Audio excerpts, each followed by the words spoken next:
Hey, I'll see you on tour in Las Vegas, Chicago, and Grand Rapids. In Chicago, it's stand-up and a live panel show. Go to jimmydore.com for a link for tickets, and make sure you go to jimmydore.com.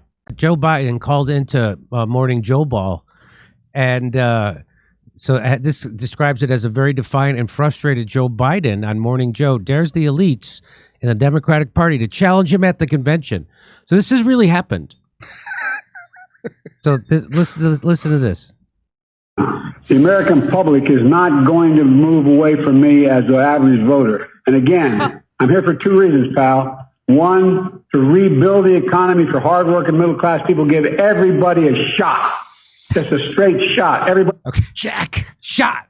Give it a straight shot. Best Biden ever. Mr. President, you already tried giving everybody a shot, and we're still recovering from the side effects. Okay? Here we go. The American public is not going to move away from me as an average voter. And again, I'm here for two reasons, pal. One. So he's trying to pretend that the average voter is why he's president. Now, we all remember that Barack Obama had to make the phone call and to get everybody else to drop out because Bernie Sanders was going to become the Democratic nominee. Now, do you remember that in 2020? Yes, I do remember that. Yes. And they let Elizabeth Warren stay in to split Bernie's votes. Well, but Biden's the first black woman to be the black president. First black woman. Vice president. Okay.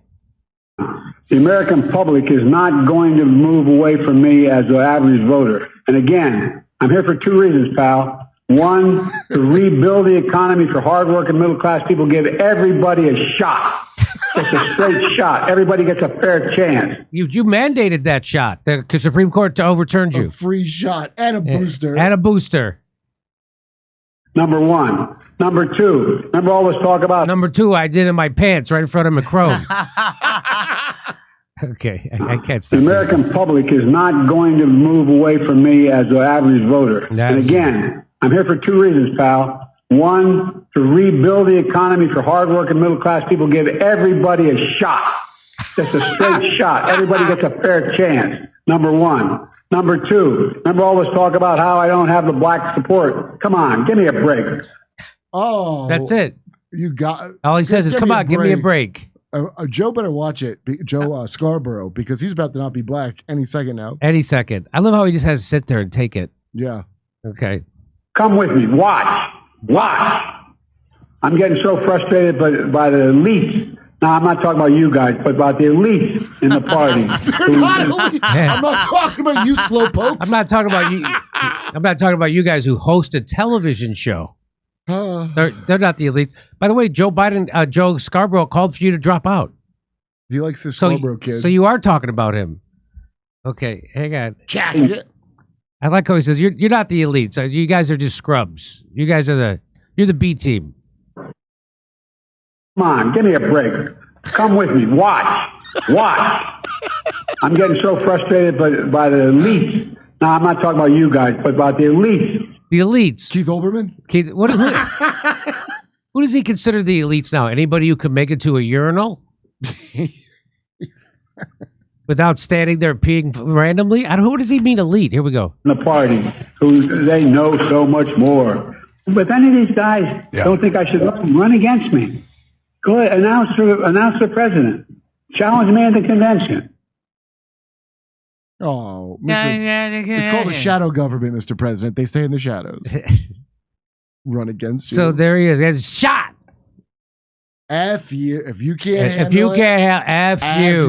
I hate his stupid accent. Boy, I wish I would have there were more clips to that I saw on Twitter I should have grabbed where he was, again, incoherent. Should clip him with Joe Scarborough saying F you and them fighting. And he said that Donald Trump, he lied 50 times. Because it went from 28 now to 50. And then they said, and he goes, like when he said 10%, and forget it. He couldn't even name one.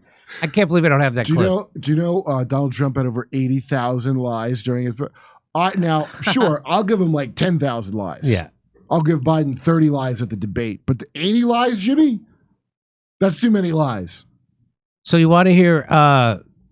so here's a guy who spent 4 years in a foxhole in Da Nang. What? We thought it'd be funny if we replaced everyone in his apartment complex with Viet Cong. Now, what is that? That's this guy, Kevin. Candy Camera? Yeah. He's on that guy, right? Yeah. Yeah, it used to be like a rated X show. There's like a sturdy version. Really? That couldn't be on TV. Yeah. I never rented it, but it used to be on VHS. It was like all like naked pranks, and it was Candy Oh, no Camera. kidding. Yeah, like Too Hot for TV, I guess. Oh, no kidding. Weird as hell. I didn't know that. My friend Kevin from Milwaukee has the funniest bit about it ever.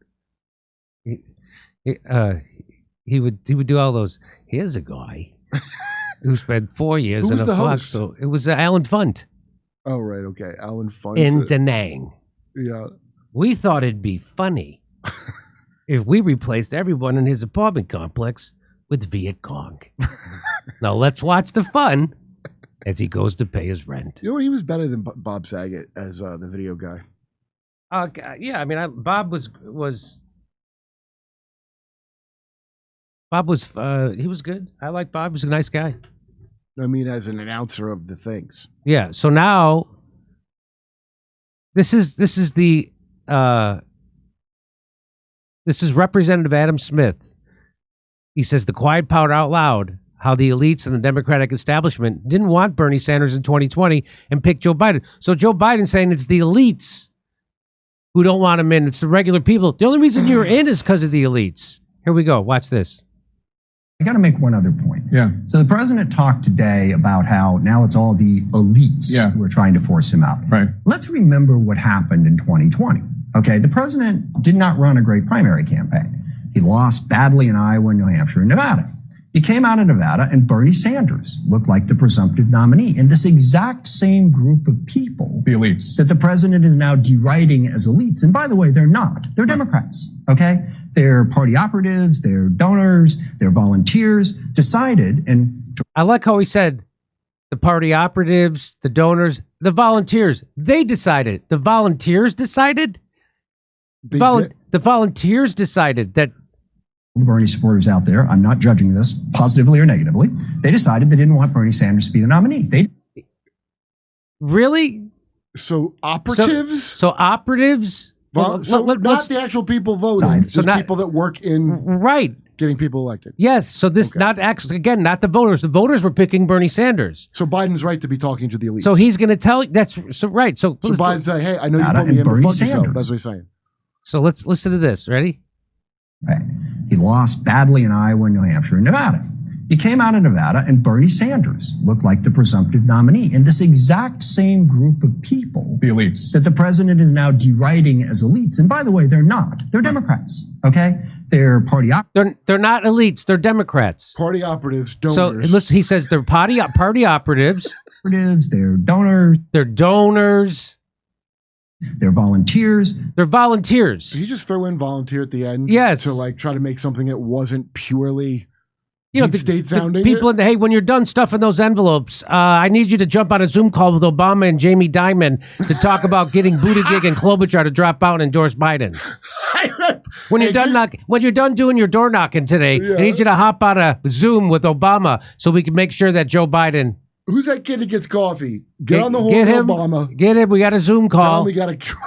He talks about volunteers. He's talking about people like Jamie Dimon and Bill Gates. You know, the people who volunteer their time and their money. The great Abigail Disney. Listen, he said they're not elites. They're volunteer. But look at he says the quiet part out loud. He says the voters didn't decide. It was the party operatives and the donors who decided that they didn't want Bernie Sanders to beat. And it goes right past Jake Tapper. Of course it does. Here we go. Watch this. I'm going to play it again. I want to hear it. I want to hear him say it one more time. Now deriding as elites. And by the way, they're not. They're Democrats. Okay? They're party operatives. They're donors. They're volunteers. Decided, and to all the Bernie supporters out there, I'm not judging this positively or negatively, they decided they didn't want Bernie Sanders to be the nominee. They decided that Joe Biden would be the better nominee. And so you think you'd leave it up to the voters, no? You think you'd try to what? Well, it's because I've had it with Biden's elite bashing. But he's talking about 2020. Yeah. So the Democratic Party doesn't leave it up to the vote. The people who say that democracy's on the ballot, right? They let a bunch of insiders decide that the people were picking Bernie Sanders. Sorry, I said democratocracy, not democracy. Yes. Credit again to the president. He decided that because he did 8 years as vice president. He did the years in the Senate. He had the record to be a strong president. And so they, through their support behind Joe Biden, and Pete Buttigieg and Elizabeth Warren and Mike Bloomberg and Amy Klobuchar, and I may be forgetting a few others, stepped aside for the candidate who was better. This myth. Why was he better? Okay, so why would he be better if everybody didn't want him except for some very rich people? That's right.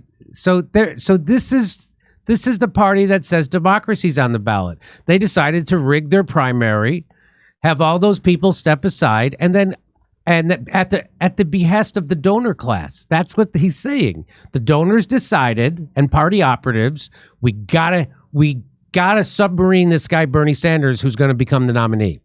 And how do we do it? We get all these people to drop out, except for Elizabeth Warren, so we could split his support. And then we all throw our support behind Joe Biden. And then we have her smear him as saying a woman can't win. Yeah, we have her lie about Bernie, that he's a sexist. Even though that's what we're trying to say that about alpha. I'm sick of his toxic masculinity all the time. Oh, Bernie with his... He never knows how to give a little. You don't always have to go charge in like a bull to try to get your agenda done like a alpha male. He doesn't know how to compromise. That's the problem.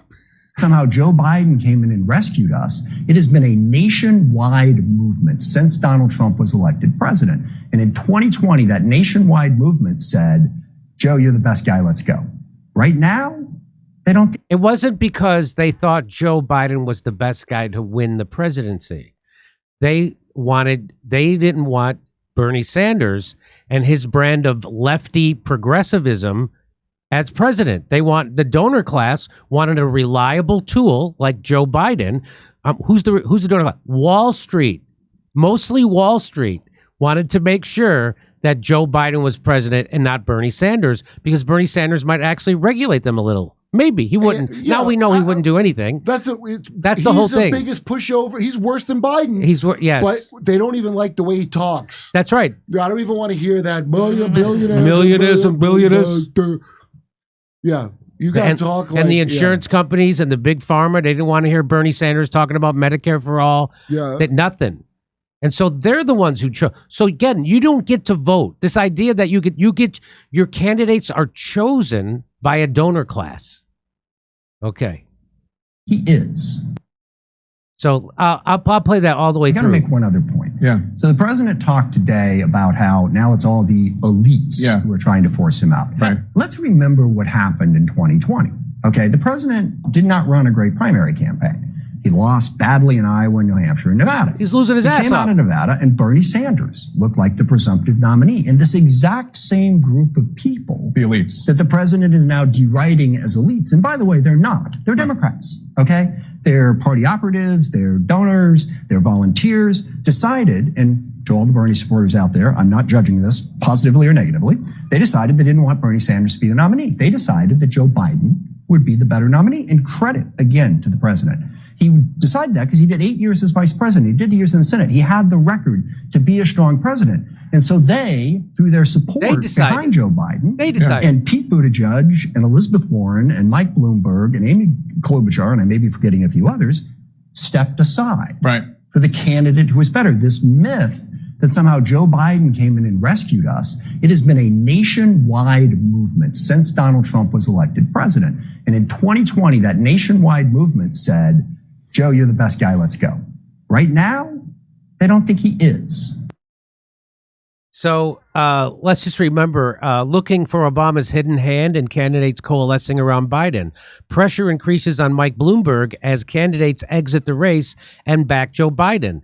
So even NBC was saying this was coming from Obama. Again, Obama, the biggest tool of Wall Street, which is why as soon as he left the White House, he went right to Wall Street and did speech after speech for millions of dollars, and his cabinet did the exact same thing. There was headlines about no cabinet went faster from the White House to Wall Street than Barack Obama's cabinet. Of course, we know his entire cabinet was chosen by Wall Street. There was an email revealed from Citibank or Citigroup, and there's a list of people that Citigroup, meaning Wall Street, wanted in his campaign, in his White House. Every person on that list ended up in Barack Obama's White House. And how do we know about that list? Because Julian Assange revealed it through WikiLeaks. So that's who's choosing your president. And then you get to vote for whoever Wall Street chose. Why they even, why don't, why and that's why they hate Donald Trump, because they didn't choose him. No, they they didn't choose him. No, they had a role he was supposed to do. He was not supposed to be the breakout hit. That's right. But why? Okay. One, as you know, Biden's still my guy, and I've made that clear over and over again. Okay. I'm with Whoopi Goldberg on this one. Hey, I have poopy days too. But I just want to warn Mr. President, if Obama calls you up to go on any like naked paddleboarding trips, do not go. He's gonna tell you about the rabbits, if you know what I mean. I love how they say that he did his, you know, he did his time as vice president. His time as vice president, the only reason Joe Biden was vice president was for two reasons. To assure the white racists that we're going to have a racist guy like Joe Biden keeping an eye on Barack Obama. Right. Right? So you could vote for a guy with the Muslim name. Right? Right. And assassination insurance. Because nobody wanted Joe Biden to become president. Just like Kamala Harris is for him. The old Dan Quayle. That's right. Nobody wants Kamala Harris. That's right. Wow, that's right. Boy, every president must think that way. Like, who's the guy that no one wants to be president if they kill me? That's right. Oh, but hey, be careful. You don't want to have Joe Biden, Joe Apocalypse as president. Oh my God. And here's a little more. Accelerate the end game. Obama's role in wrapping up the primary. So this is from April 14, 2020. So that's who did. So he got his marching orders from Wall Street and the donor class, and he came and did it. And you can't have a Pete Buttigieg or go up against Barack Obama. So they all completely bent the knee and got out. I believe that having a substantial percentage of my financial future secured with gold and silver. That's why I decided to partner with our sponsor, Colonial Metals Group. They helped me set up a safe and secure self-directed IRA where I have access to my assets no matter what the stock market, or for that matter, what the government's doing. Let the team of experts at Colonial Metals Group help you protect your family's future. We've put together a special offer for our audience. Click on the link in the description below or call the special 800 number and you'll receive a safe and up to 10 grand in free silver. Is that possible? Why don't you call them and find out? Go to colonialmetalsgroup.com/Jimmy-Dore-show or call 888-910-1419. Hey, I'll see you on tour in Las Vegas, Chicago, and Grand Rapids. In Chicago, it's stand-up and a live panel show. Go to jimmydore.com for a link for tickets and make sure you go to jimmydore.com.